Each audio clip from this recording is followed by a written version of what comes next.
You're probably wondering, what does data have to do with justice? Welcome to this video where we will understand why we need data justice in a world that is increasingly expanding online, and even further, how data justice relates to social justice. Before we begin, I have a few interesting examples to share.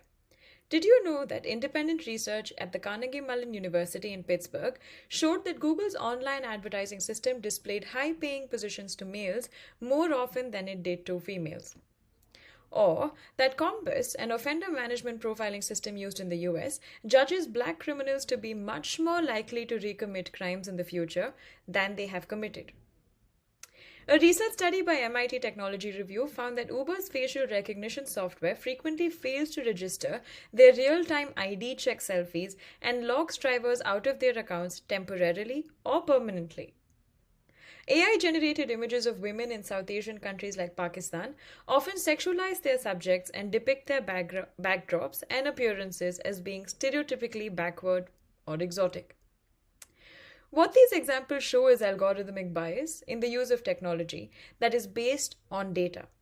It is this bias and its causes and consequences that the data justice movement examines.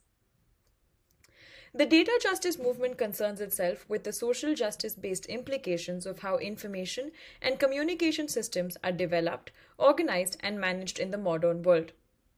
As concepts like big data, artificial intelligence, and machine learning evolve, their use for state surveillance and preserving corporate interests at the cost of compromised digital rights has become an important issue for activists within the movement. To this end, data justice is based on studying the development and use of data and communication systems as an extension of power, social hierarchies, and ideologies in the offline world, and not only from a technological point of view, but also from a human rights and social justice point of view. Some of the key areas the movement focuses on include critically assessing how marginalized people are represented in data by examining the development of algorithms and whether the data used to train them reinforces or reproduces the biases or discriminatory behaviors of those doing the development. Examining data governance structures, or how data is collected, used, and stored, and whether or not the communities who are relied on for this data collection are also involved in making decisions about how it is used or stored. Designing more just data systems prioritizing community well-being and safety over process optimization, and exploring how categorizing people into algorithmically defined groups makes it difficult to capture and leverage shared experiences and unique social relations for public mobilization.